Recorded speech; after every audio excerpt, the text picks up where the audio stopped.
حضرت ابو ہریرہ رضی اللہ تعالی عنہ کہتے ہیں کہ رسول اللہ صلی اللہ علیہ وآلہ وسلم نے فرمایا، کوئی بھی اولاد اپنے باپ کا حق ادا نہیں کر سکتی مگر اسی صورت میں کہ وہ اپنے باپ کو غلامی کی حالت میں پائے، پھر اسے خرید کر آزاد کر دے۔ سنن ابن ماجہ حدیث نمبر 3669۔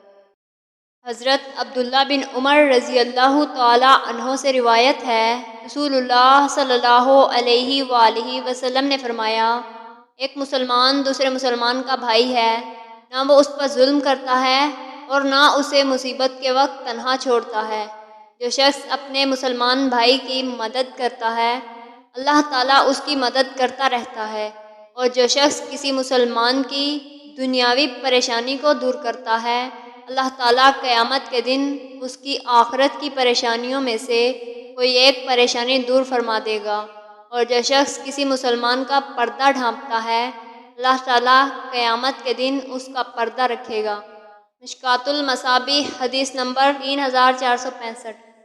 حضرت عبداللہ بن عمر رضی اللہ تعالی عنہ سے روایت ہے کہ نبی کریم صلی اللہ علیہ وآلہ وسلم نے فرمایا، اللہ تعالیٰ کے نزدیک سب سے پسندیدہ نام عبداللہ اور عبد الرحمن ہیں۔